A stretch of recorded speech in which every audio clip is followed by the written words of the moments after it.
Good morning, friends, and I welcome you all to this session today in this morning.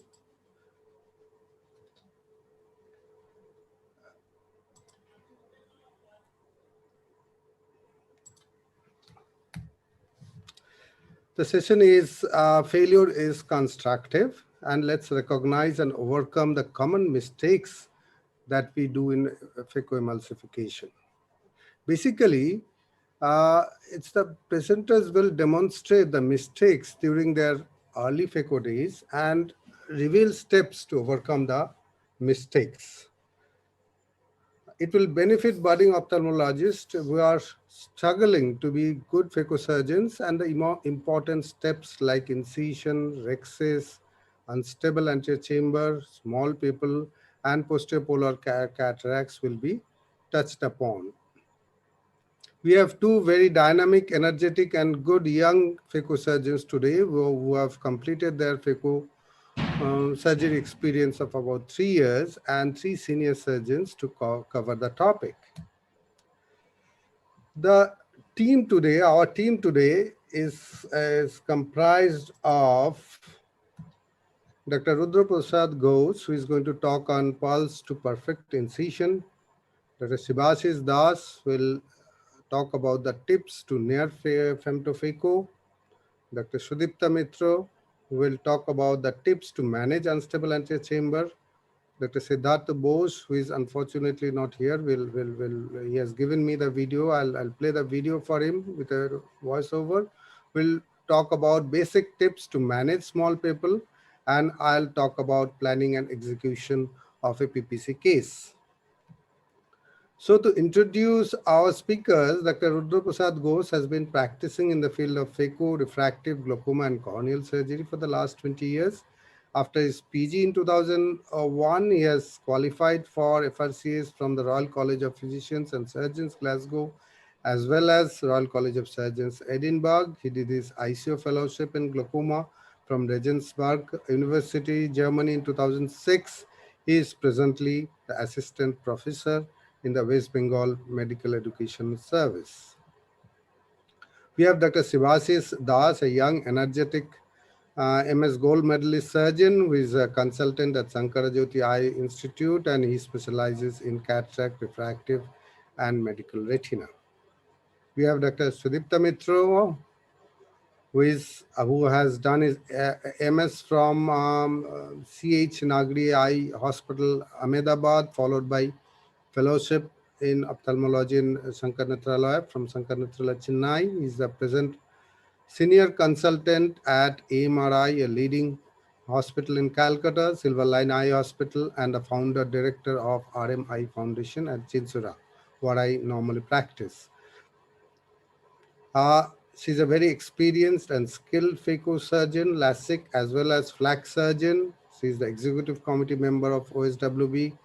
She's a speaker at national and international, various national and international forums, highly motivated public speaker, and she's also an All India Ophthalmic Society LDU alumni 2019 and 2020.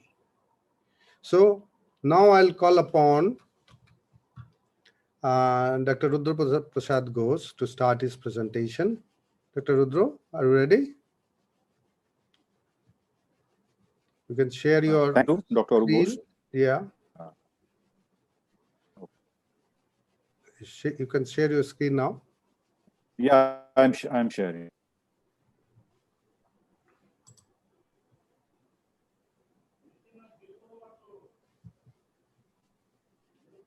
Is it visible, my screen? Not yet. It's still sharing. Yes.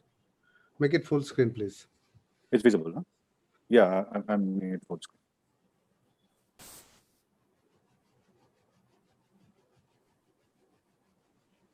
Yeah. I think you can see it's visible now? Yes. Full screen? Visible. Yes. Okay. You can start, yeah. Thank you, Dr. Arup Bose. On the start, I want to take this opportunity to thank the scientific committee as well as Dr. Arup Kumar, including me in this instruction course.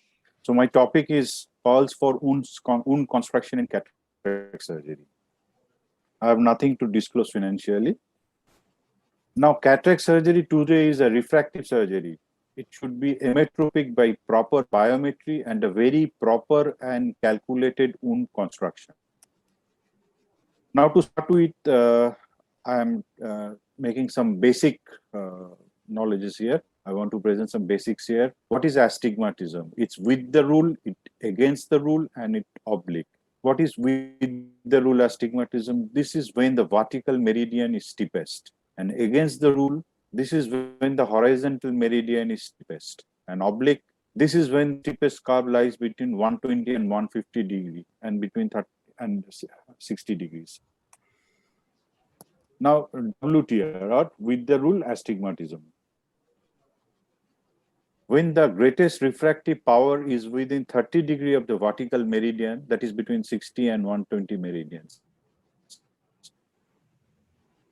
Cylinder horizon meridian. And this is the commonest type of astigmatism based on the orientation of meridians.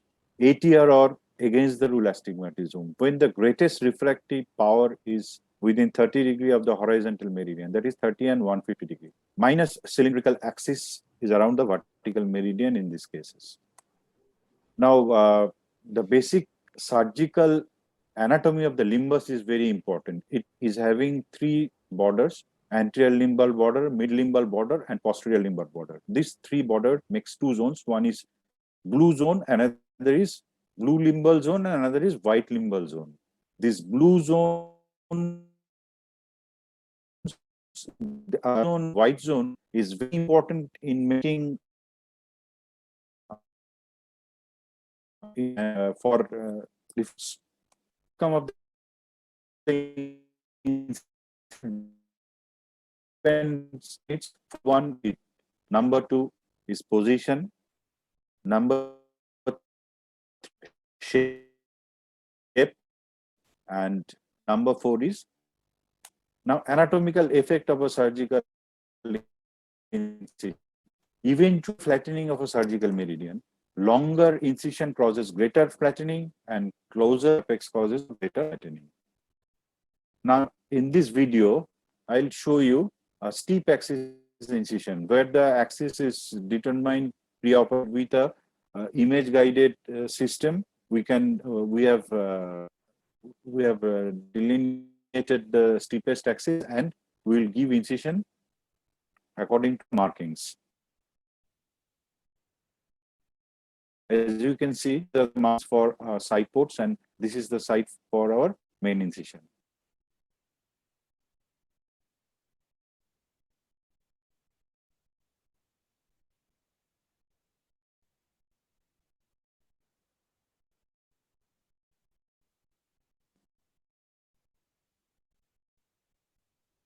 Yeah. You can see here the incision. Yeah, this is the incision according to the image guided system. Okay, I'm going to my next slide. This is a OCCI with a manual marking. We can see we have manually marked with an, and we'll try to create a opposite clear corneal incision with a manual marker. We have marked the horizontal meridian preoperatively in a slit lamp horizontal marker, and then with a axis marker, we are putting the intended axis. Here it's around 75 to 80 degrees. You can see we are marking here.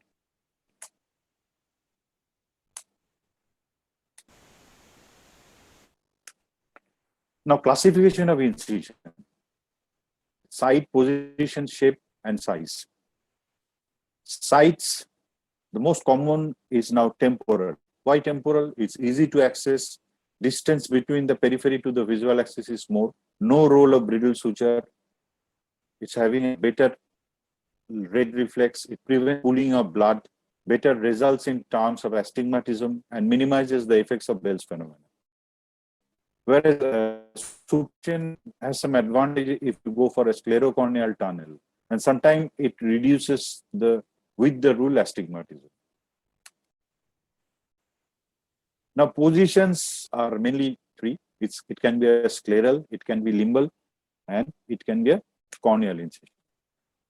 Now, directly coming to the types of incisions, different according to the sites. A paracentesis. Creating a paracentesis is thought of just as a stab incision. However, it's much more. A completely avascular corneal incision never heals to the original strength of the cornea. So an effort should be made to barely nick the limbal vessel. The paracentesis incision should typically be made radially towards the center of the eye, except when access to a specific part of the eye would be better with an oblique incision.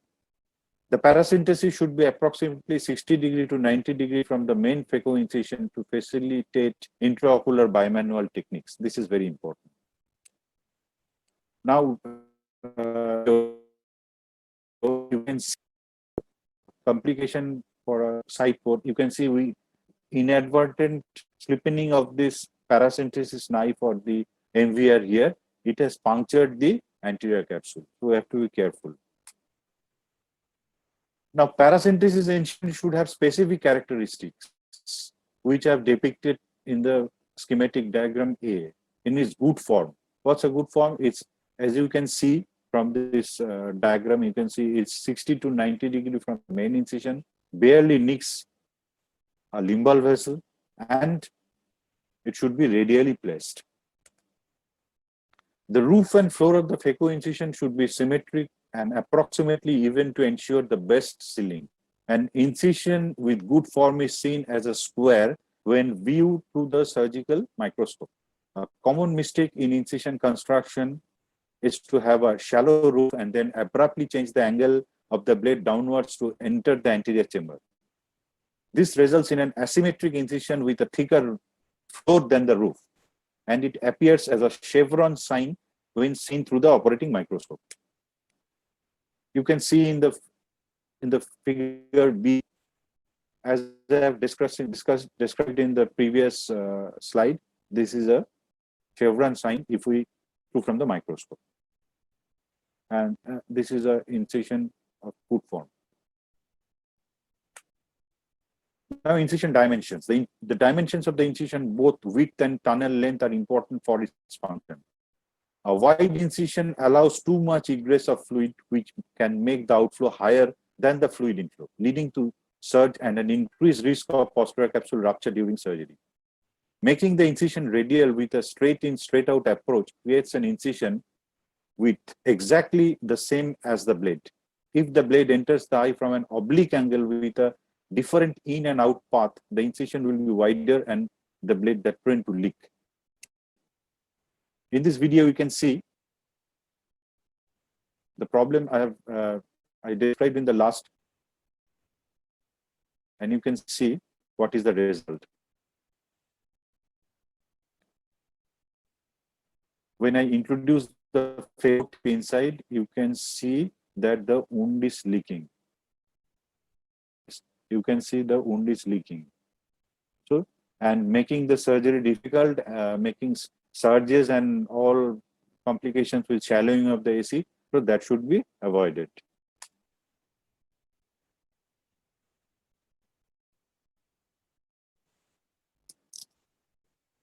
Now, corneal incision form and location. The size and form of a corneal phaco incisions are critical to give intraocular access and to determine the fluidic balance during phacoemulsification.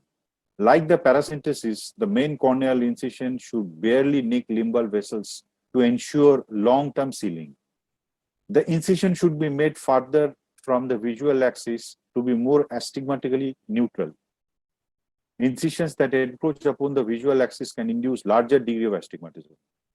Some surgeons prefer to use the relaxing effect of the phaco incision to neutralize pre-existing corneal astigmatism by placing the incision on the steep corneal axis.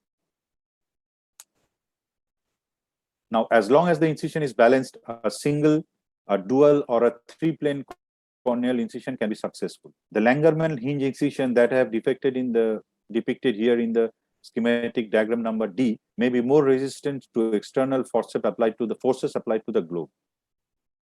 You can see in the picture 1, it's a single planar. In the picture 2, it's a 2-planar or a 3-planar in the 3. And this number D is typically a Langerman hinge design. Now, 2 slides about a small incision cataract surgery. If we go for a small incision cataract surgery, we can make a 6 to 7 millimeter scleral incision outside, and the length from the incision to the limbus should be 1.5 to 2 millimeter, and from the limbus to cornea is 1 to 1.5 millimeter. And the internal incision that we make through the anterior chamber should be 3 millimeter larger than the external incision. Now, these are the types of external incision. So, base being the chevron or the frown incision, and the most astigmatism creating incision is the convex smile or the parallel incision. Now, temporal incision. Temporal incision, no need for bridle suture, good exposure, less astigmatism, natural drainage or irrigating fluid undergo AT or astigmatism, good red glow, good for topical anesthesia, and less manipulation. Now, at the end, tips for creating incision: maintain appropriate pressure in anterior chamber. Under pressure will lead to tunnel that is too long and wounds edges are not that straight. Over pressure will lead to a tunnel that is too short.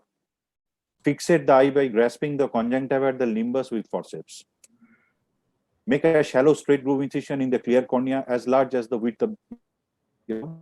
Place the tip of your keratome in the groove and advance the keratome through the clear cornea, having advanced plus minus 2 millimeter in the cornea till the keratome to the keratome tip. Once the disc membrane has the parallel until the shoulders of the keratome has passed the internal edge of the incision. Now, for the special thanks, Dr. Arup Kumar Bose. Okay. Thank you, Dr. Rudro. It was a very elaborate explanation of the incision. I'll ask the panelists or the participants if there is any question. Can I ask a question? Yeah, sure. Yes. Yeah, Rudro, very beautifully you have demonstrated. It's an excellent way of describing incisions, and even I learned a lot of points from it. You've talked about temporal incisions, right? So do you also prefer a temporal incision in a manual small incision cataract surgery, or did you mention No. Perfect? Yes, please. Yeah, it's I mean it's usually for phaco. Yeah, can you hear me? I prefer it for a phacoemulsification surgery, because in manual small incision cataract surgery, that large incision is not good for a temporal. Correct. If not indicated specifically in small incision, in most of the cases, in all the cases, I go for a superior or superiotemporal, not temporal. Perfect. So, and one more thing, if you have a bleb, then I think you should have to mention that special cases of any dystrophy, any superior corneal disorder, if it is there, or if there is a bleb of glaucoma bleb or anything superiorly, then you can go for a temporal incision, and so on and so forth. If there is any problem, then you always prefer a temporal incision. That's the best result. Least astigmatism also is induced and good for the surgeon. Yeah, thank you very much. Acha, Dr. Rudra, you had shown that there was a leaky wound and a lot of fluid was coming out.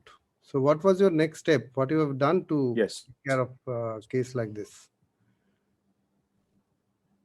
Acha, in that case, what I did, I hydrated out, and in that case that helped me. But in all cases, simple hydration will not do that. You have to use a viscous viscoelastic and maintain the timber and end the surgery. Better to avoid a leaky wound. That's the keyword. It's always better that you can close the wound and go to another site and create a new wound and carry on with the phaco, isn't it? Yes. That's a better option. Because if this wound good alternative, it's going to make your life hell for rest of the procedure. Acha, what will happen if you land up with a very small tunnel? Suppose you are making an incision and you inadvertently ended up with a small tunnel. What will you exactly do in such a case? Can you repeat your question? continue. you are aiming at say 1.5 or 2 millimeter tunnel, and you had a slightly premature entry, and you ended Okay. up with a 1 millimeter tunnel. How are you going to manage? Will you carry on or do something about it? Oh, in most of the cases, only a high viscous viscoelastic can you, or go for an alternate hydrated zone for an. But the What's your moment you start your what's your opinion, sir? viscoelastic, OVD is going to be washed out, isn't it? So what will you do? Yes, yes. What's your opinion, sir, in that case? Any opinion? Dr. Sudipta, I think he has also joined. Sivasis, Dr. Sivasis has joined. Any Sir, suggestion? I've tried to do, sometimes I've ended up with small tunnels, especially if I fill up my anterior chamber excessively with viscoelastic and before doing my main incision. So, sometimes I've ended up with really small tunnels, and that if I try to continue with that incision, the iris always tries to come out through that incision. It makes life hell while doing phaco. Every time I take my phaco probe out, the iris is trying to come out. I have to push in through and once the iris comes out, it is very difficult. It will keep on trying to come out. It is very difficult to keep it in. So if it is feasible, we can shift, maybe close the temporal, and we can make a superior incision. We can make a fresh incision. If it is very shallow and we see that the iris is coming out repeatedly, then I have done once that I have shifted my incision to the superior side. The seniors would like to. I would like to know what previous incision. You want to close it, put a suture there. Yeah, I just place one suture there, or you just leave it like that. No, I just close it with one suture. Okay. So now we should go on to our next talk. Our next talk is going to be Dr. Sivasis Das. He is going to talk about Rhexis, how to make a perfect Rhexis. Sivasis, take over. Okay. So,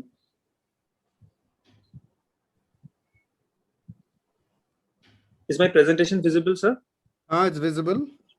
You can see it. So, good morning, everyone. So today I would like to present my topic on tips to get a near femtorexis.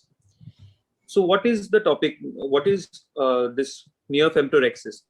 What the best thing that the femto laser gives us is that we have exact repeatability. So what I want to stress is that how you can repeat, you can do a Rhexis maybe perfectly once, but how can you do it 10 out of 10 times, or how can you do it 100 out of 100 times? That is the target. So this is mainly for the beginners. So do not be a miser with OVDs or your choice of it. Sometimes we try to cut down and we use normal viscoelastics, but if you feel that you're not comfortable, use a high density viscoelastic that will help to flatten the anterior surface of your lens capsule. And it is always easy to draw or maneuver anything on a flat surface than on a convex surface.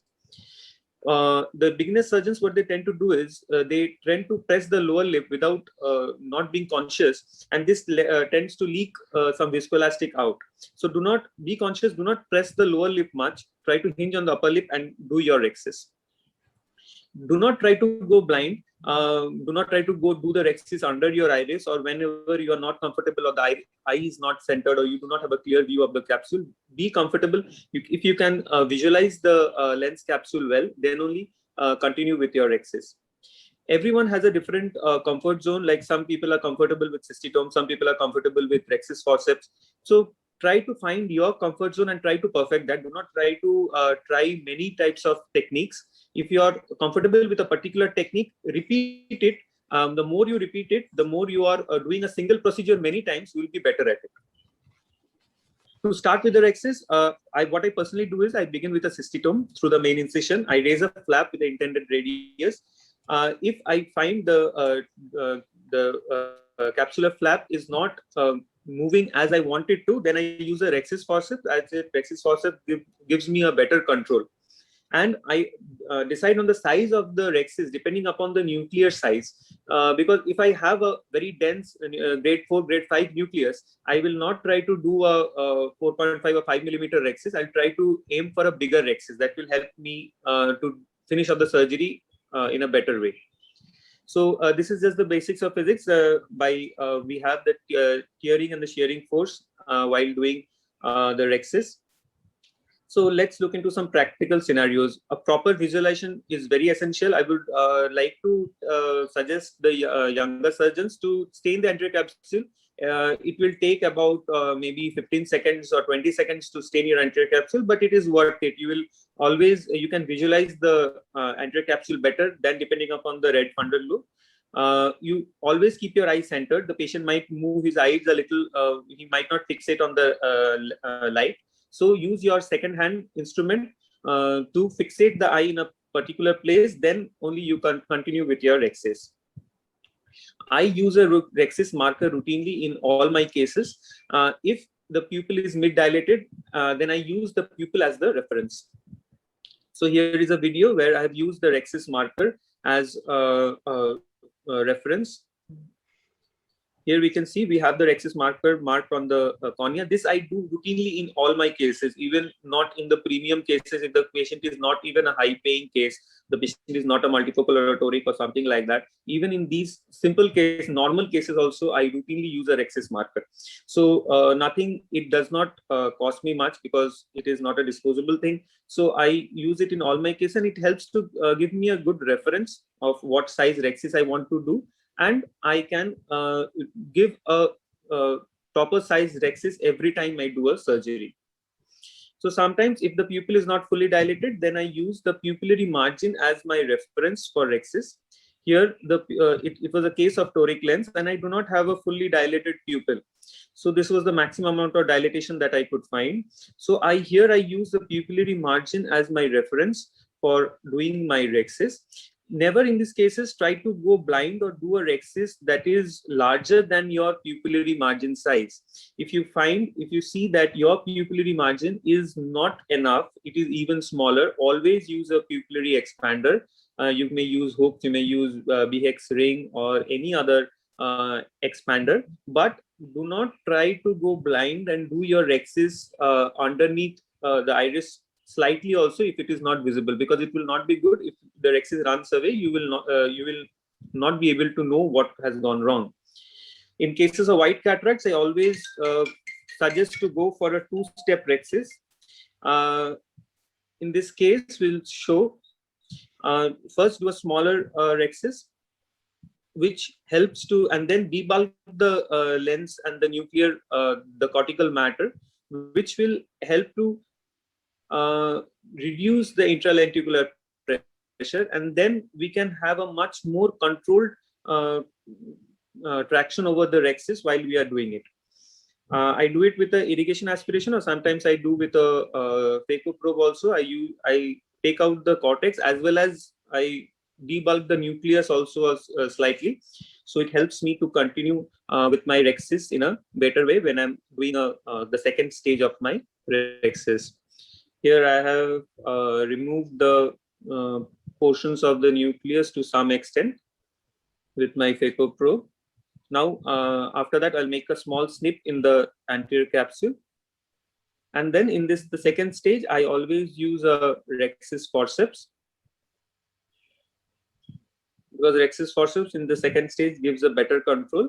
And now it will become very easy to, it is well controlled, and now I can use my pupillary margin as a reference to complete this Rhexis.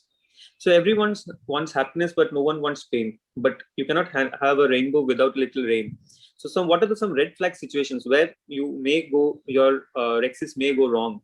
In these cases of super milky cataracts, where the it is very difficult to control the Rhexis, even after staining, we see that on the slightest of puncture, we have milky fluid, which is nuclear material. In these cases, one option is to also to take out some of this milky film just suck out fluid and continue. In these cases also, I will suggest to do a two-step Rhexis and use a high density viscoelastic sodium hyaluronate every time you encounter such situation. Do not try to complete this type of Rhexis with a normal HPMC or a visco type of OVD, which are dispersive. Always use a high density viscoelastic. Sometimes if we are doing like a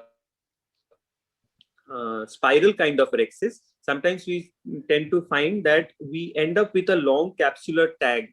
Now this tag can be very dangerous for us, because this tag, when it comes to our as the plastic is leaking out from the main incision, this tag also tries to come out through the main incision.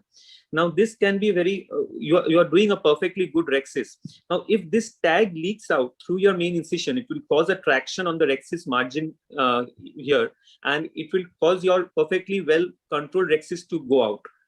So here we see, when we try to reattempt on the Rhexis, we are trying to pull the Rhexis margin, and this excessively long tag is coming out through the main incision, and this is a red flag. Do not try to continue with this step, because if you try to continue, this tag will come out, and because of the traction, your Rhexis will go away. So always clip the tag. You do not require the tag. Just go in with a varnish and just clip that tag. Now we see we have a very small tag, and now the control of this will be much better. So we, with the help of a cystitome, we can grab, and now we can see we can easily complete a Rhexis of a proper size. Here we see we have completed the Rhexis. So another case of accidental tears. Sometimes we find that beginners, being very apprehensive, we try to press on the anterior surface of the lens capsule much, anterior capsule much, and we end up with the cystitome tearing our the anterior capsule again. Here we have started the Rhexis of the intended size. Now, as we continue with the Rhexis, we have a good, well centered and a round Rhexis which is going on. So we fill up with OVD again. Always can refill anterior chamber with OVDs repeatedly. This will give you a better control. Now we see, now we have two tags. Now why did this happen? A perfectly round Rhexis did not become a perfectly round Rhexis, which could have been a perfect Rhexis, because I had pressed on the anterior capsule while grazing the margin. I have pressed on the anterior capsule so much that I have made a puncture in the anterior capsule in the second side, and now I have two tags which are going on simultaneously. But I was lucky so that it got completed in a controlled manner and it did not run away. But I could not have that perfect round Rhexis which we get with femtolaser every time. So the difference between ordinary and extraordinary is only practice. Choose a particular way of doing your Rhexis and repeat it every time. Do not try many different ways. So practicing a single move thousands of times will make your skill perfect, and you can end up with the perfect size Rhexis every time you are doing a cataract surgery. Thank you for your kind attention. Thank you, Dr. Sibasis. It was a very nice presentation with a lot of videos. Videos were really good, and there's a lot to learn out of it. Any question? Yes, yes, Arup, if you allow me. Yeah, Shibashish, first of all, thank you so much. You made me learn all the old steps, new steps, and the complications. And it was literally, I was stuck to the computer watching it. So now, just to make it a bit flawless, one thing is, whenever you are staining with your with trypan, do the anterior capsule, I think we must use some protection for the endothelium. Maybe we can push in air and then do it under air. Otherwise, it will create some discomfort for the surgeon when the patient comes and says blue thing. So that's one. Number one. Number two, I would like to know from you, the small, after making a small incision, maybe a small Rhexis, when you went in with a phaco probe to do a bit of taking out of the flocculant lens matter, or maybe of the nuclear matter, and then again go in and enlarge it, what type of OVD did you use? Was it a combination of two, cohesive dispersive, or was it dispersive? What type of OVD would you advise in this case? Because whenever we need to do our Rhexis, it has to be taut. The anterior capsule has to be taut. Only then we can do a good Rhexis. The second time you have to go in. So when you're going for the second time, what type of OVD would you do? Where will you push it? Can you please tell? Ma'am, the first time, whenever doing a small Rhexis, that time I prefer a high density viscoelastic, because at that time the interlenticular pressure is, I need to flatten out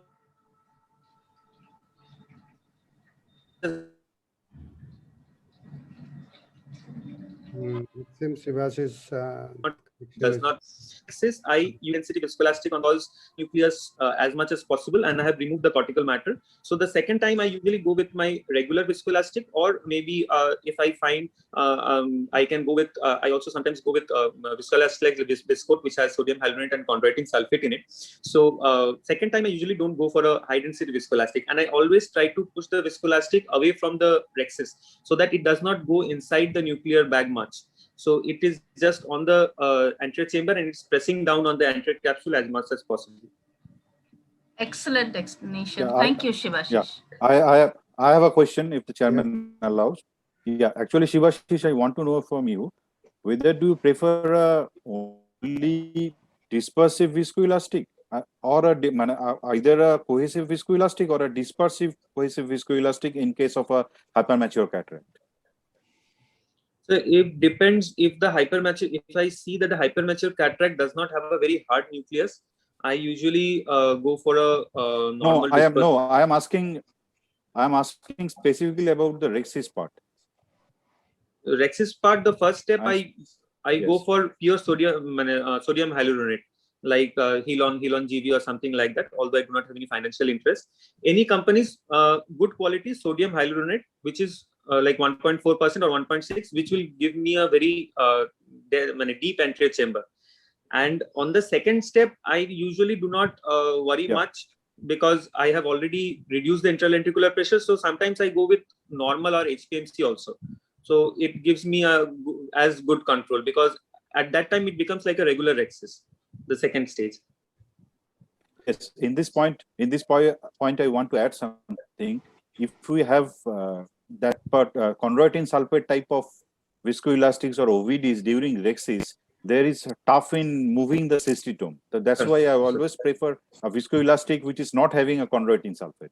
Some surgeons prefer a Viscote for all the surgeries, all the parts of the surgeries. But for the Rhexis part, I don't think that chondroitin sulfate containing viscoelastics will help. That will hinder in the movement of your cystitome. Sir, that is very correct, sir. Yeah. Acha, do you have any preferred Rhexis size for cases of hard cataracts, soft cataracts, zonular issues? So patients who have a very dense nuclear sclerosis, I usually tend to go with maybe 5.5 or as big as 6 millimeter of a Rhexis. I try to do a bigger Rhexis, because it gives me, because I do a direct chop and I go to the periphery to crack the nucleus. So it gives me a better control than to have a smaller Rhexis trying to go under the Rhexis, trying to manipulate my chopper. I use a blunt chopper. So I'm trying to manipulate a blunt chopper under that Rhexis and trying to pull it apart.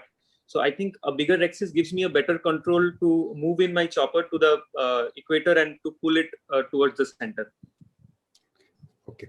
And two fast, very quick questions. One is, how do you manage a decentered Rhexis, and how do you control your Rhexis in uncooperative patients? Very two quick questions for the budding young ophthalmologist.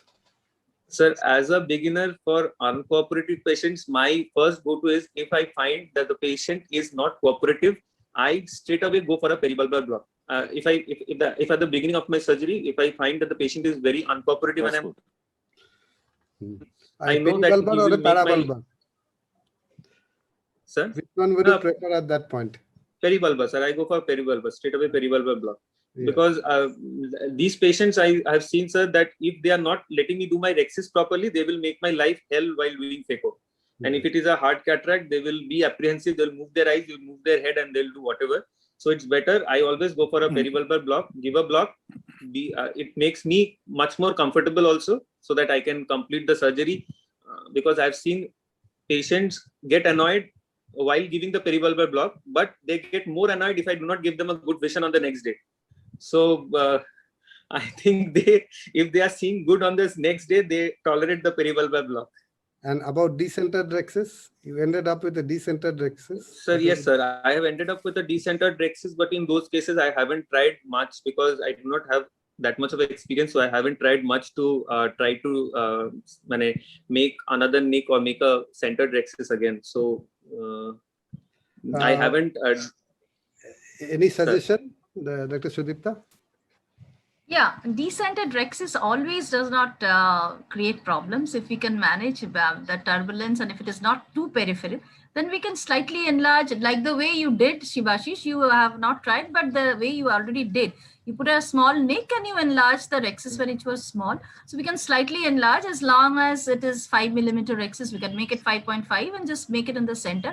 But if it is not a cataract, which is not very hard, or a cataract which can be easily manipulated, I think if it is not to the periphery, I think out of the we can very easily manage, because you're a high volume cataract surgeon. So I'm very sure that decentered Rhexis would not really be a problem for you. As of during the phaco doesn't matter much. But really matter much. But for the lens, it does matter. So yeah, for positioning the IOL, especially when we are doing a premium IOL like a toric lens or a multifocal IOL, a decentered Rhexis does matter.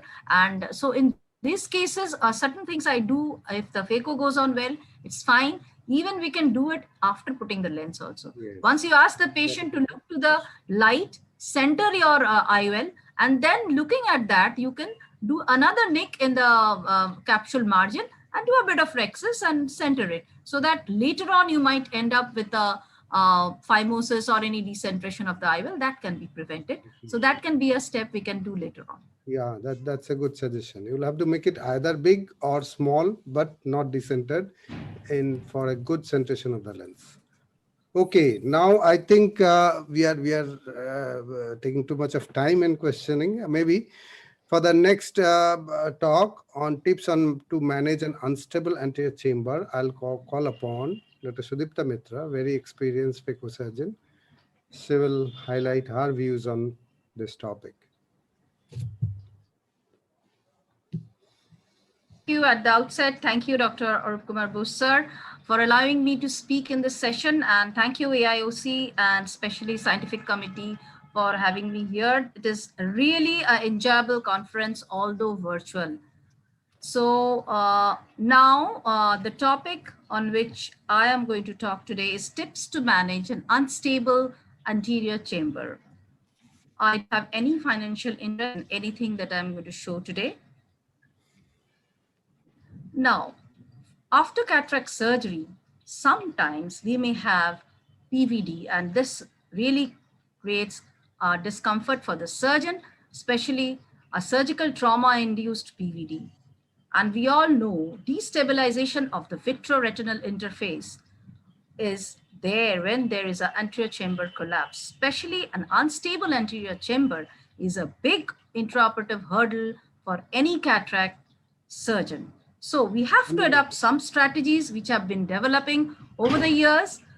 Nowadays, we have newer phaco machines to prevent surge, which can detect intraoperative IOP and can correct it automatically, or we can do it ourselves. We have better fluidics to match each step of the phaco, the power, the vacuum, and the aspiration can be matched, and we can preset it for the surgeon. Micro incisions, smaller incisions, 2.2, 1.8, these can help us in maintaining a closed chamber, and OVDs, as has been described, gives us a good and stable anterior chamber. Still, we have cases where we have to be careful, like a deep anterior chamber, where hydrodissection has to be carefully done. Extra fluid might put extra pressure on the posterior capsule, so we have to avoid overhydration, especially when it is a myopic eye. There's a bit of difficulty already in depth perception because the eye is deep, and sometimes because of the tissue integrity, there might be a lot of fluctuations in the anterior chamber. Especially a sudden deepening of the anterior chamber may occur because of entrapment of fluid. There might be a reverse pupillary block, and this is a very, very painful condition for the patient. We need to go in with a spatula or a hook Osinski hook and break this retropulsion, put more anesthesia to stabilize the patient before we go on for the next steps. So with this knowledge, we have to be equipped and cautious about dealing with these cases. First of all, lower the parameters, especially the bottle height. It must not be as for usual cases, need to keep it lower so that we further do not deepen the anterior chamber. Other parameters of vacuum or aspiration has to suit your case. Otherwise, you will draw out more fluid and shallow the AC. One more very important step is before we withdraw the probe is to put in some infusion of OVD inside the eye to prevent sudden collapse of the anterior chamber and thus stabilize the anterior chamber. Now, another type of anterior chamber instability can be there, which is a shallow anterior chamber due to mismatch between inflow and outflow of fluid during surgery.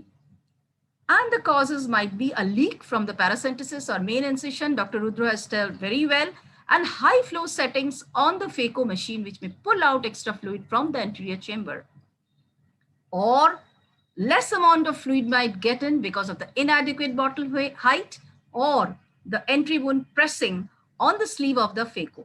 Now that is, Dr. Rudra has told very beautifully, the incisions, I have just two things to add.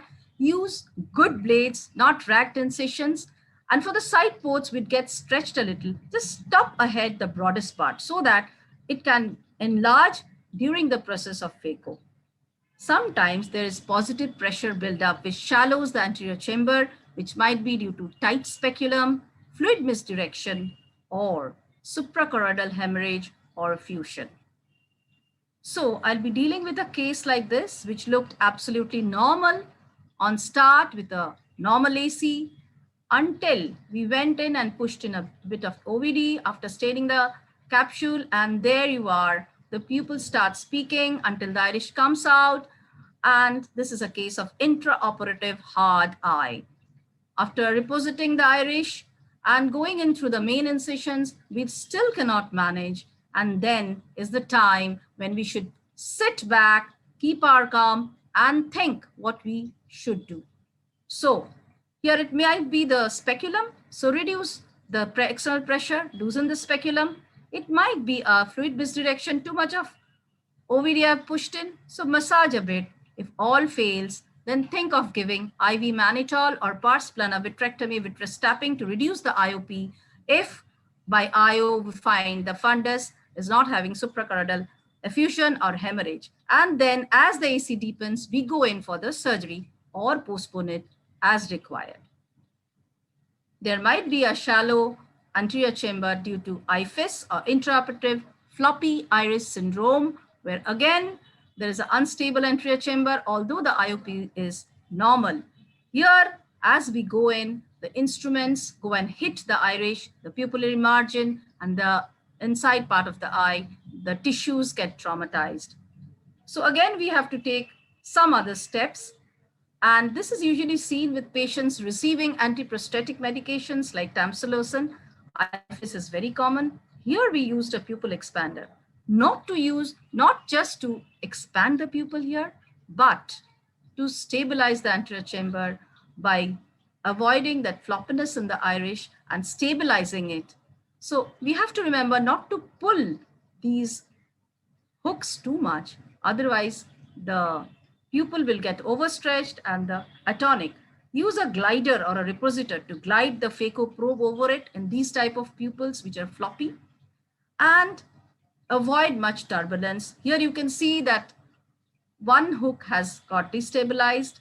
Mismatch instrument should be avoided, or there may be a leaky wound and the good work done might get lost. So by avoiding and knowing these small tips, I think even in a very floppy iris, we can have an uneventful surgery. But we have to be cautious till the end. While removing the hooks, be very, very gentle in the opposite direction of insertion, or again, we might pull out the floppy iris through the wound. So be very gentle at this step also. And that is how the eye looks at the end.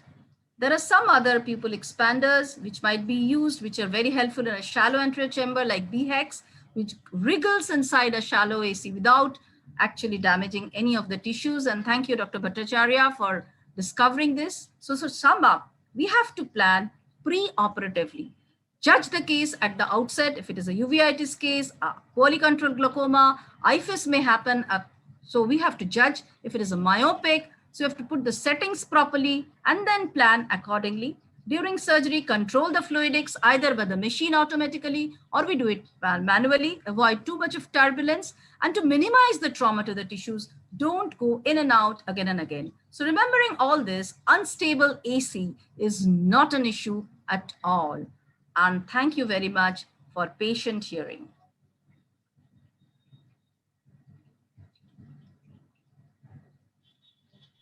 Thank you, ma'am, for the wonderful presentation. And it was great learning from your videos and how to do phaco in such difficult cases where the iris is leaking out and everything is going wrong. So I like to have some inputs from our experienced surgeons. Rudra sir, can you just tell us how would you tackle a situation like initially you have started the surgery and your iris starts to leak out even from the side port. So what can be done? Okay, I am sharing something. First of all, I have to decide, I have to try to decide what to do paraoperatively, because before surgery, I don't know how the eye will behave, because all the eyes are not behaving same during the surgery. So it's very important to take a decision what to do, either go with a high viscous viscoelastic only or with a viscoelastic or a pupil expander devices. And if we go for a pupil expander devices, what to do? Either a Bhattacharya ring or a iris hook. That case depends on that merit of the cases. If we are going to open a second eye and the first eye is operated by me and I remember the experience I suffered, so I have to act accordingly. But in cases, my cutoff point is if it is more than 4 millimeter and the patient is having anti-prosthetic medications, I will go for a pupil expander. But more than 4 millimeter, 4.5 millimeter, I try to manage with the high viscous viscoelastic. And I sometimes I prefer, not sometimes, I would admit that in these cases, I always prefer a perivalvular block, 6 millimeter perivalvular block with a good pressure preoperatively. And if there is a shallow posterior antechamber post-operatively, first day you see that you have ended up with a shallow antechamber.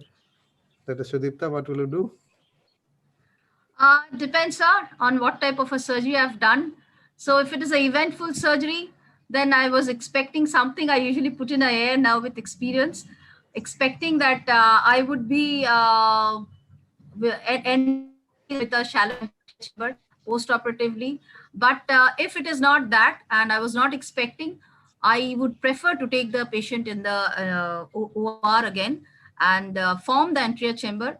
If required, if I find a leaky wound, I would like to go for a stitch. If required, a hydration is good enough. If there is some other problem, because I'll just share an experience where I had although I thought that I had put my IOL properly in the back, there was a haptic which came up and which made the chamber unstable. So I just redialed the lens and the anterior chamber formed and I came out with a hydration. So it again, merit of the case, but most of the times, if I find it is an unstable anterior chamber or a shallow anterior chamber, we usually go in and reform it the second day. Earlier we used to patch, but you cannot just rely on a patch always, except if it is a glaucoma case where you have, but in cataract surgery, we usually don't. We go in and reform. Would you like to do a Seidels test in this on a post-operative day one? Yeah, it is a very helpful. Yeah, thanks that you have mentioned it. It is a very good procedure. But again, for a cataract surgery, if it is uneventful, yes, in earlier days, we never used to realize what was going on wrong. But now we realize that maybe it was uneventful because of the leak that we had, the short tunnel we had that we had tried to manage. So that is the reason. So we have to deal with the problem. A Seidels test definitely helps in a training period to understand that where the leak is from. Yeah, correct. So we'll go to the next topic. Any question? Yeah. Rudra, do you have any question? No, I will add one thing. Yes, I want to tell something that I am very conservative in these cases. I am very conservative in these cases regarding my block and regarding putting a air bubble at the end of the surgery. In most these cases, I always put a air bubble in these cases, so that I don't have to fall in case of leaky That's a wound. good take home. In all So cases. for the beginners, I would like to say that what Rudra sir has said, that sometimes we tend to try to hero ourselves by not giving a block, trying to go for topical. Yes. Sometimes we feel that we can hero ourselves to the patients, but it is highly, I'll advise to all the beginners, to the experienced surgeons they can, but always go for peribulbar, because your patients won't remember the peribulbar, they will remember the bad vision they will have the next day, so, and they will eat your head up. Or parabulbar, as Dr. Arup sir has mentioned. No, I have just stopped giving peribulbar. I put parabulbar in all cases where I think intraoperative, it is difficult to go for peribulbar. So parabulbar is a better option. Intraoperative, because the case that I had shown, the first case where the AC was normal, I myself was in topical anesthesia. I was using topical anesthesia because I did not think that there would be problems. So I used a parabulbar block as soon as I got a shallow anterior chamber. Okay, I think it's time to go for the next topic, which is on the basic tips to manage small pupil. It will be Dr. Siddhartha Bose talking about on this particular topic. I'll just put on the slideshow mode. I think, let me see.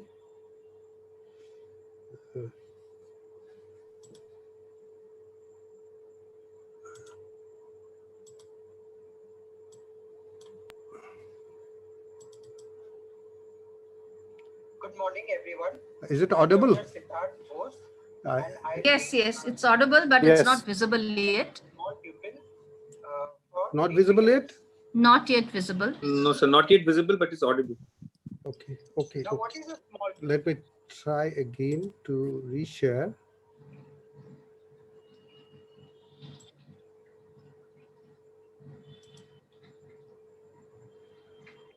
Sir, before sharing, there is an option share with computer audio. You have to select that. I've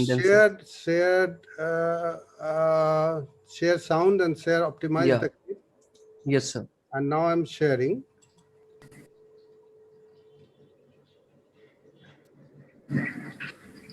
Yes, it is visible now. Good morning, everyone. Yes, now it's visible. I'm Dr. Siddhartha Bose, and I'll be speaking on managing small pupil for the beginners.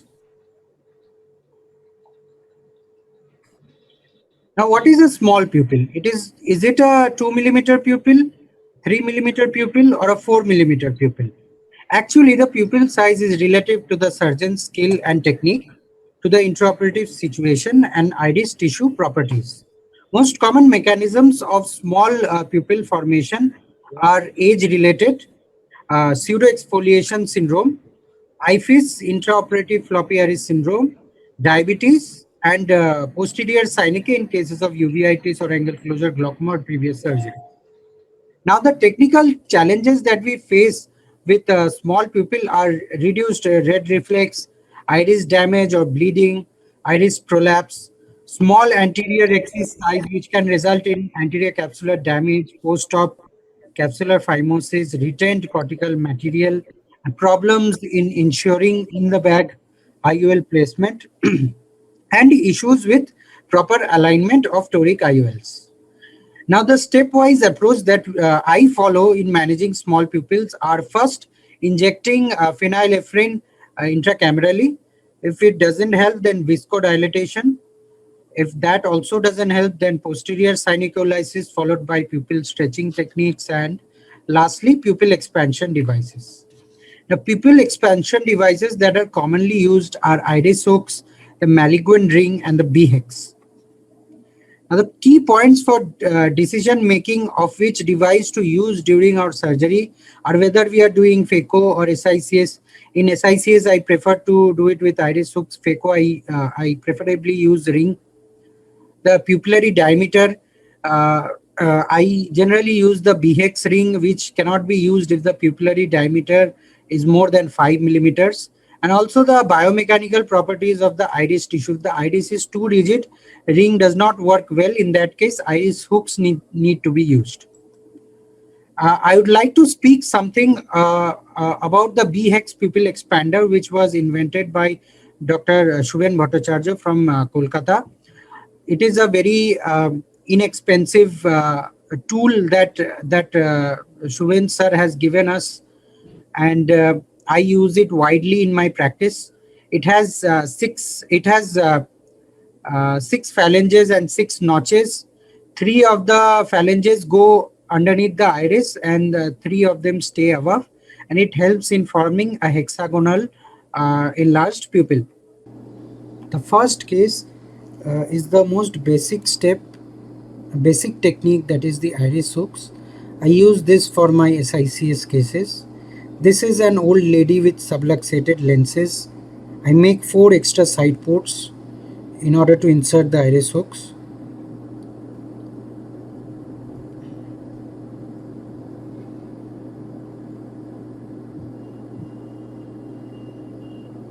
Then I grab the iris hook with 2 McPherson forceps, go beyond the pupillary margin, and then tilt the iris hook vertically to engage the iris, and then push back the stopper.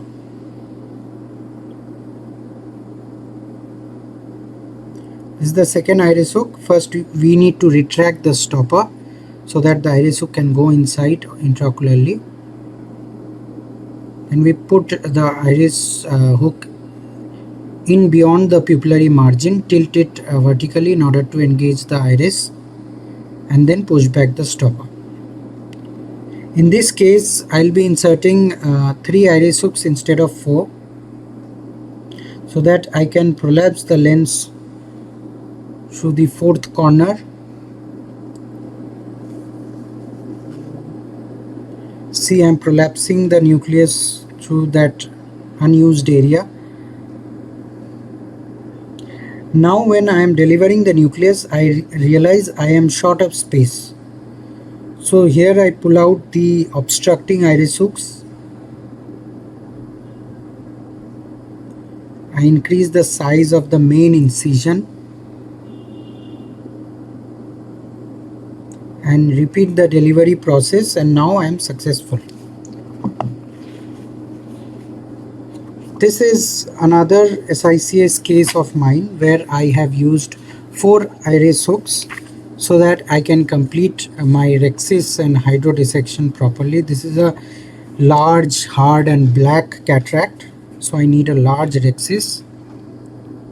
After that, I remove 2 iris hooks overlying the main incision so that I have enough space to deliver out the nucleus.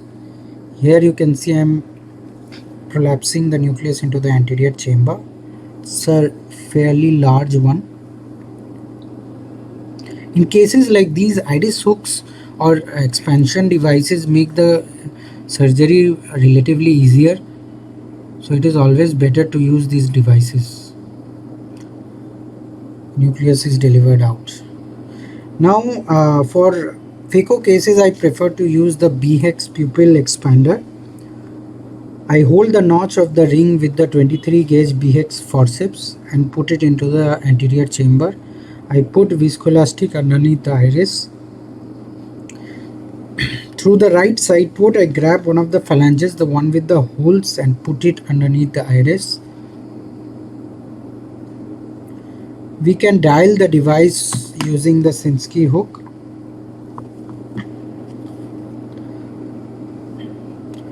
Since this was my first BX case, I was a bit nervous and shaky, so I made a mistake here. I put both the subsequent phalanges under the iris, you can see, but that is not a problem. I took it out again.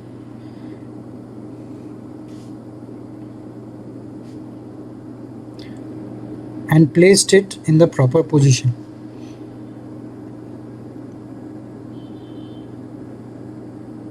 For the third phalange, I go in through the other side port and put it underneath the iris.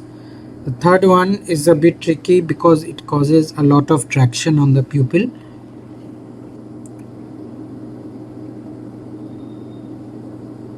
And now we have a nicely dilated hexagonal pupil. Removing it is very easy. Do it under viscoelastic. I take out two phalanges from underneath the iris with the forceps through the side port and then prolapse the whole device into the anterior chamber and remove it through the main incision. It comes out easily. Now this is my second BHEX case where I am a lot more confident because I know that the device is a not completely non-traumatic one and easy to use. Although in contrary to what you see here, I would advise to use the forceps through the side ports and stabilize the globe with a second instrument to make the job much easier.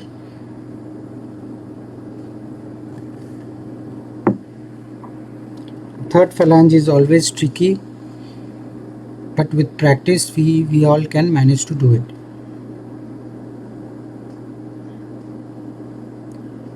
In the next case, I'll demonstrate a uveitic small pupil where the pupil is a bit rigid. I first perform cyanolysis with the iris spatula. Then using the Kuglen hooks, I do stretch pupilloplasty, first at 180 degrees, then at 90 degrees to make the pupil more elastic. Following that, I go in with the BHEX pupil expander. Using the side port, I insert the first phalange underneath the iris. Then the second phalange goes underneath the iris.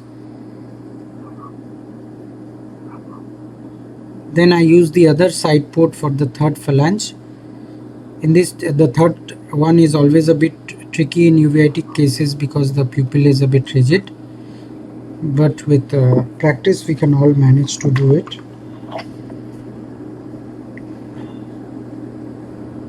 Now we have a nice dilated hexagonal pupil.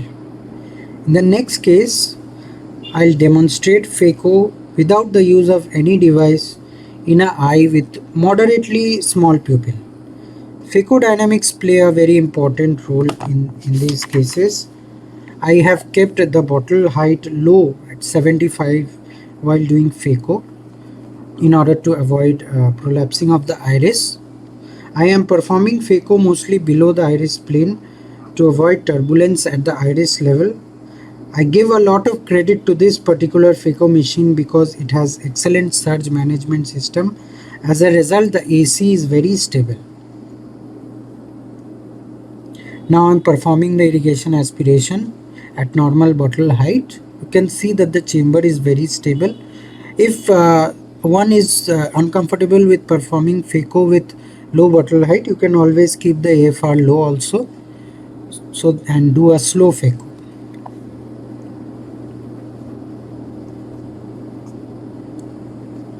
In my last video demonstration, I will be showing an interesting case. You can see before beginning the pupil was normal size. I managed to do a large enough Rhexis.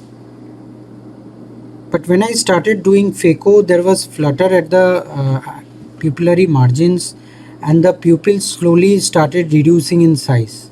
Since this nucleus was a tough nut to crack, so there was a lot of manipulation and turbulence in the anterior chamber. As a result, as I went ahead with phaco, the pupil size was reducing more and more. So in this case, I decided to go slow with my phaco. I kept the phaco probe mostly underneath the iris plane. I was operating very slowly, and this you can see after doing the phaco, the size of the pupil.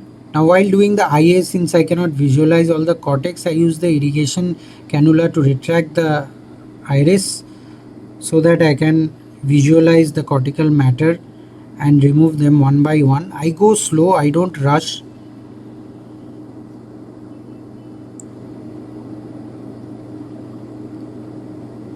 The trick here is to go slow while implanting the IOL. Also do it slowly under viscoelastic, and so that we can get a good outcome. Thank you very much. In conclusion, follow the stepwise approach that I discussed earlier. To make the decision to use the pupil expansion device, always take into consideration the size of the pupil and the biomedical properties of the iris, and never be afraid to use the devices as they make the surgery much safer. Thank you very much for your kind attention. Thank you. Siddharth is not there, and any discussion, any question? Yeah, Arupda, in a BHEX device, I've been using BHEX now, and I love the device. But what I've noted that in uveitic and very rigid pupils, sometimes a BHEX might not be ideal. He has beautifully demonstrated that with a Kruglen's hook or a Y pusher, we sometimes push it and then we try. But even then, maybe if the pupil is very rigid, then BHEX fails. This is one observation which I've seen in my practice, number one. And number two, using a BHEX is really good when it's a very shallow anterior chamber. Yes. Instead of a hook, in a BHEX is very good in a shallow anterior chamber. I've mentioned it. And usually a OVD, which is good enough, especially if you use a visco tab, I have no financial interest, then it is good to put a BX in. If you are putting it in HPMC, it's little difficult as it comes out, since we have to manipulate from the left side and then from the right side for the 3 phalanges. So if you're using an OVD which will maintain a chamber stability, even if it is shallow, the stability matters. So that is better in that case. But the videos are excellent for Siddharth, young ophthalmologist upcoming. His videos are excellent. I have to appreciate that. Even in cases where the pupil is semi-dilated and which might dilate more if you have put something, or if it's not adequately dilated preoperatively, then the BX becomes a bit slacky and it tends to move. And I just want to know, if you have you ever faced a BHEX getting wriggled up with the IOL, or do you remove it before? Yes. And you should always inject the IOL under viscoelastic. Exactly. Not yes, under that's irrigation. a tip. That's a tip from an expert, that you have to put it, because otherwise the fluid will go beyond the iris and it will balloon the iris and it will make things very difficult. Exactly. Okay. I want to add one point. Yeah, sure.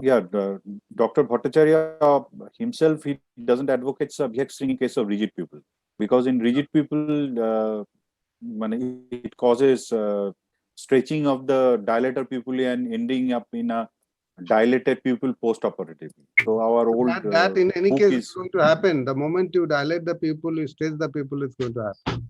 So you can't stop it. Yes, had that.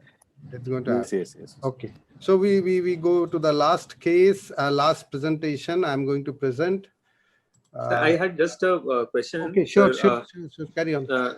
Does anyone, sir, you have experience with the thing that I do not have any financial interest, but Entod had come up with a Phenocaine plus intracameral injection. Yes. So how does it work? I am using it and I am quite satisfied with that. Is it? Yes. Okay. Not regarding the pupil dilatation, but you can use it. What? Why will then regarding what? Then regarding, if you are not using, you don't want to use oculan, in that case you can use that. Intraocular. Okay. Yes. No, but for the dilatation part, for the dilatation part, I have done only 5-6 cases with that. Last week only I started. I need some more time to see whether it works in a really small pupil.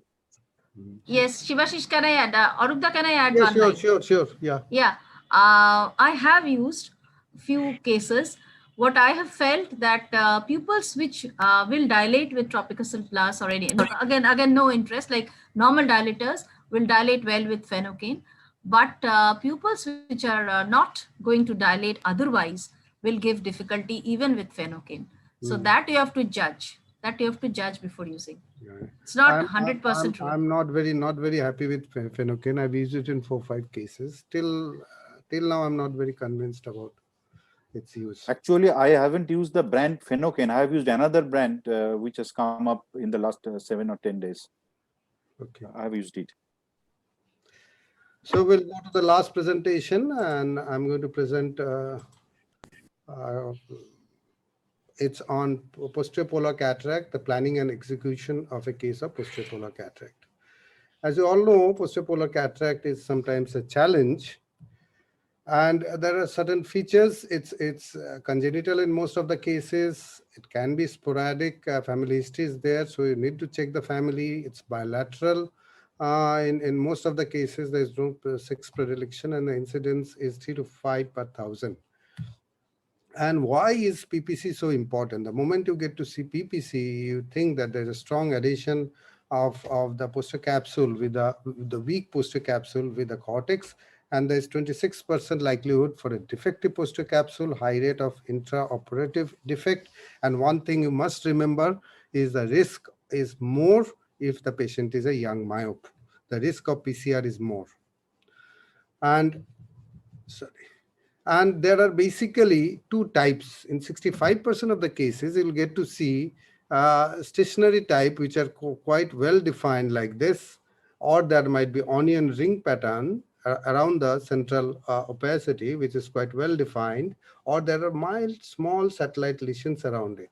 These are stationary in type, and they are less dangerous as compared to the progressive type. If you get to see riders like this extending to the periphery, if you get to see scalloped areas of opacity around the ring, and if you are very, very particular, you can even get to see posterior capsular pre-existing dehiscence. So the 7 surgical steps that I follow, and the first and the most important step is a good dilated examination of the posterior capsule, and try to see beyond the posterior capsule whether there is anything extending behind it or not.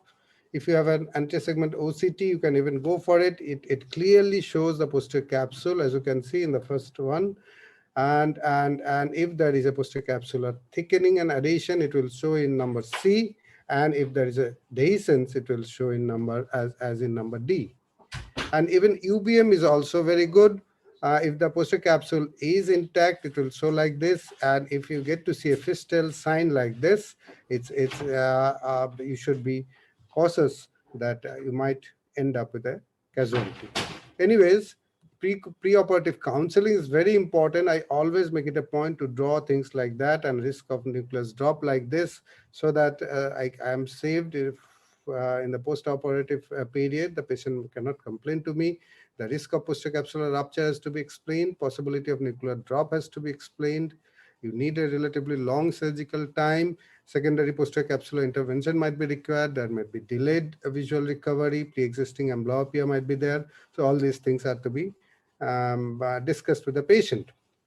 Now coming to the surgery itself, we always target at a smaller Rhexis. Rhexis should be around 5 millimeters, because we need a good posterior anterior capsular platform on which we can put in the lens later on and do an optic capture if we end up with a PC tear. So it's useful. Doing a Rhexis is not at all difficult, because you normally have a very good red reflex. As you can see, I always do a dry corticocapsular separation. This is from the side port first on one side, then you use the other side port for the other side, and you do it all 360 degree. That will help you in the separation in the later periods, because these patients used to generally have thick cortical matters and a very thick epinucleus to work with. Now, central trench is very important. You make a 50% trench. You shouldn't go beyond that, but the trench should be long enough. It should be covering the whole of the area where you have done the Rhexis. And after you have done the central trench, you should go for a hydrodelineation and not hydrodissection. As you all know, that hydrodissection is extremely dangerous. You need to be very sure where your irrigation tip is and inject very small amount to be sure that you are in the right plane. Do not try to force in fluid, and everything you do in a PPC should be very slow. And a very good technique, I've reduced the speed of this video to properly explain. This is the Vasavada's inside out delineation, which I had been doing recently. After having done the trenching, I try to find out the plane by very small volume of injection in the epinuclear plane, and then once I get the plane, I inject furthermore, and when I see that the central nucleus is popping up, I stop it. Slow motion phaco under low infusion pressure. I want to emphasize that the low infusion pressure is something which is very important. You should do everything very slow, low infusion, low irrigation, low vacuum, low flow rate, everything low, go slow. Most of the time your lens is not very thick enough, not very hard, so that you can easily take them out like way. This is a mistake. This is something I've learned from my mistake after having done this old video. As you can see, I did a central trench, and then as you can see, I started and tried to remove the central chunk first. This is something you should never do in a posterior polar cataract. Once you try and take out or pull the central chunk, in spite of doing everything right, staying at the close to the iris margin, iris level plane, and doing everything right, you might end up with a PC tear like this. So whatever you do, you try and remove the lateral fragments first, inject viscoelastic. Many a case, if the fragment is stuck near the incision, you might have difficulty taking it out with the phaco tip or the irrigation tip. You inject viscoelastic between the capsule and the material. You place push some viscoelastic, the nuclear material will come at the center.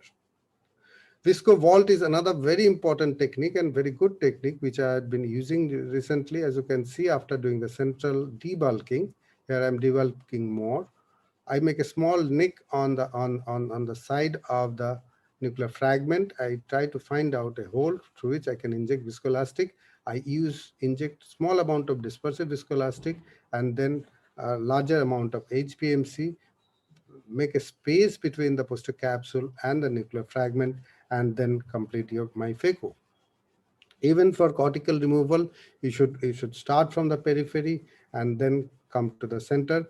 And it's a rule that you should always do everything outside in, not inside out. And injecting viscoelastic before removal of all the instrument is another very important step, and it is particularly important in myopia as well as in cases of posterior polar cataract. This is another very important case I wanted to show, that as everything was going all right, and towards the end of when I'm trying to remove the last fragment, I could see that there's a posterior capsular tear. In this particular case, in these sort of cases, I do not take out my instrument. I just simply reduce my bottle height to 55, 50, or even to some extent, in certain cases, 60, depending on the amount of material which is left behind. I slowly take out rest of the material and then inject viscoelastic and take out the other side. Because if you try to take out your instrument at that particular time, even if you inject viscoelastic, you cause some amount of turbulence, some amount of shallowing of the anterior chamber, and hence there's always chance of increasing of the tear. If there's no vitreous disturbed, you can do it that way. In certain cases, you might end up with a posterior capsular plaque like this. As you can see, if you have the plaque like this, you inject the lens, let it be in the sulcus, and then you do a posterior capsular Rhexis, and along with the Rhexis, you remove all the plaques that are there on the posterior capsule, make a small sized hole, and then you finally place the lens under viscoelastic, put further viscoelastic above. At this point, you can also irrigate very slowly to remove the left out cortical remnants, or you can slowly or gently suck them out. And then finally, you do an optic capture of the lens. So PPC is a challenge, but it's not a nightmare. Careful preoperative evaluation, proper counseling, inside out hydrodelineation, slow motion phaco, removal of the central fragment last will ultimately end up in a happy outcome. But if you do not plan properly, if you've got a poor technique, it will further aggravate the mess and you'll have complications. Thank you very much. I think we have. Yeah, that was an excellent demonstration, Arup. I think we are running short of time now. But still then I would, yeah, now we are running short of time. But still then I would like to just ask you one question before we finally end. Is for a PPC, would you like, this is mainly for the beginners, would you like them to always have a 3-piece lens as a backup before you start surgery? Yes, that's very important. You never know when you end up with a large PC tear, and you should have a 3-piece lens as a backup. And a vitreoretinal surgeon handy, and maybe if we are not as dynamic as you are, comfortable with anterior I tell you one thing, if you have explained everything to the patient, it's not always necessary to remove the lens, even if you have a nucleus drop the very same day. You explain it to the patient that we'll wait for a while, put you on steroids, reduce the amount of inflammation, and then take care of the problem.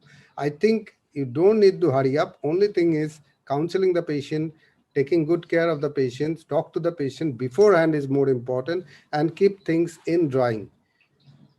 This particular one of my patient who had a retinal complication later on has gone to the court, and I had to face the legal consequences. And the judge, the moment he saw that it's all drawn, he came to know that I've explained it to the patient before, and that this sort of complication might happen, and he didn't take any step as released, and didn't penalize me.